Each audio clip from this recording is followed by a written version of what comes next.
I was sitting with a client the other night and we both just looked at each other in the eyes and we could feel the resonance, this depth of knowingness, of this felt heaviness where we didn't want to use the word depressed. But in the human language, that is what we could come up with in our lexicon, this feeling of heaviness, this global and consciousness of depression. We live in the world of polarities, and no more than other is this time to really sync with the earth's wisdom and the heaven's wisdom and to be present.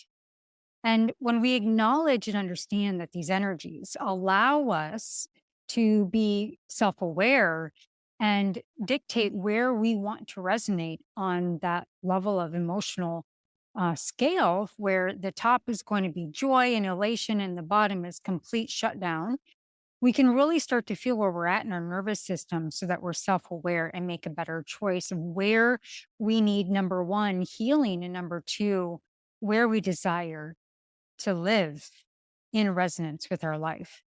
So when we acknowledge these energies, it allows us to form this deeper, more personal relationship with the celestial entities, creating this alignment that results in harmony with all of existence. If anybody's ever surfed before, you understand the difficulty of surfing. You see the wave coming, and it makes sense that you're going to swim and try to hit that wave. And you hit that wave when it's already coming to meet you. But we don't realize that we actually want to spend more time in preparing. And so if we don't become the wave as the wave is coming at us, we've already missed the wave. And the way to embody this and to think about this is we have to embody the wave. You have to embody the ocean. You have to be the ocean. And that, I think, is one of the hardest things that we all have to venture into and take risks. And what do you do if you don't get on the board? Or if you're a little too early? You likely fall off, right? And if you get on the wave, you're a little too soon, you fall off. And then if you fall off, there's a second wave. It comes faster at us, maybe even faster than we would like. And the minute you come up for air, you get smacked in the face with another wave. This is the essence of what we're moving out of from 2023 to 2024. And so what I want to encourage you to do is to really move into this new alignment of being the ocean.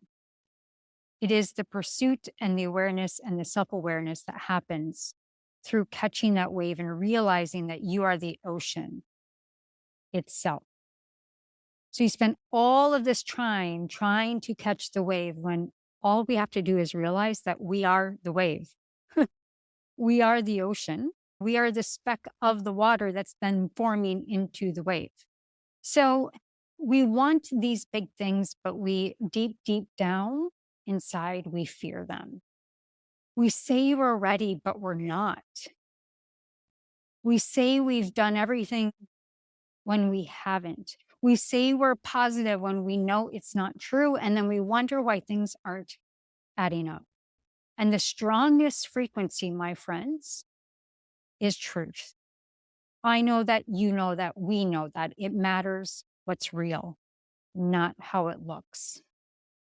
This new water and wave that's moving in is to directly align and be the ocean. And if we attach our worth and love on a thing, if there isn't something else that makes you happy, the phase, it passes again, yet again, when it's attached to a thing. It only lasts as long as the thing lasts. So if your joy is only attached to a wave, it only lasts as long as the wave.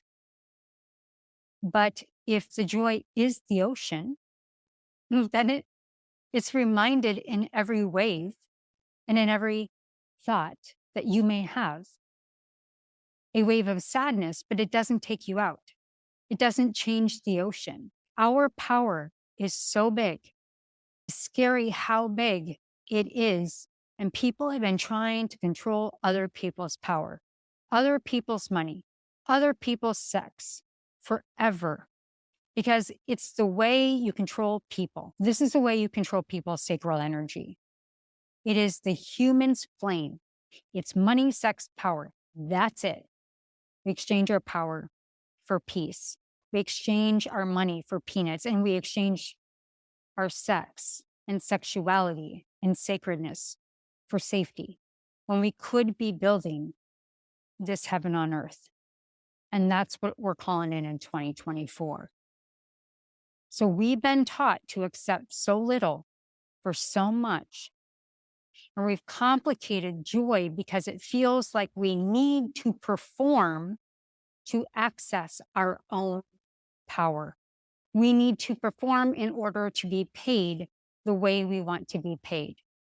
And we need to perform in order to be worthy of being attractive and having an amazing sensuality, of passion, having an amazing sex life.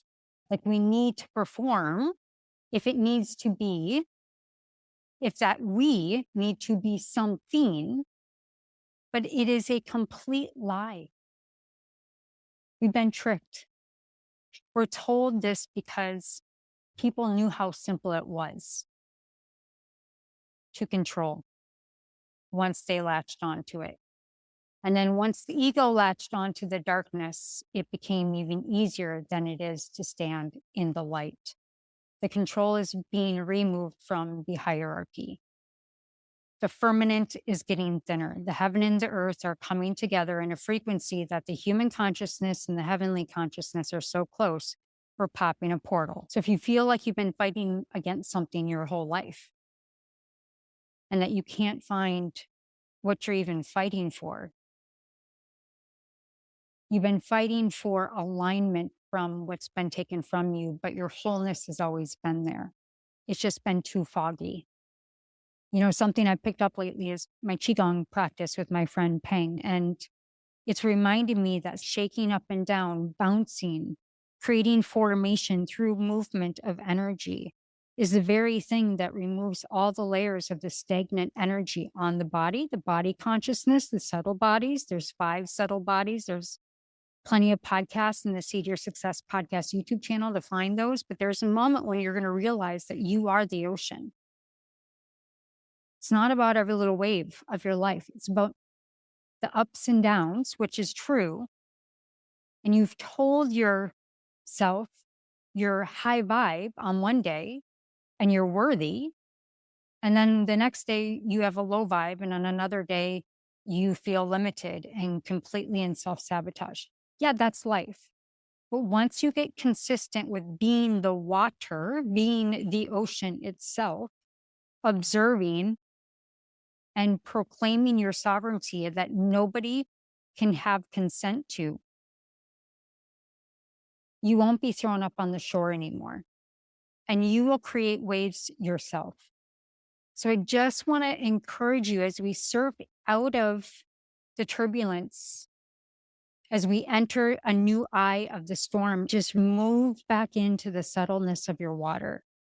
Use the water that as a reflection. Make it so pure with so much safety around you, so much love for only doing this next year. May your day be guided by the wisdom of the stars, my friend, and the intimate dance of the planets and the sun and the moon that move the waves of the ocean that is you. So I just want to encourage you, embrace that celestial rhythm and let it inform your journey through this time. So until we meet again, continue to live in sync, my friend, with this cosmic pulse of the wave of being the wave. May this be a reminder to you, all my love, all my light.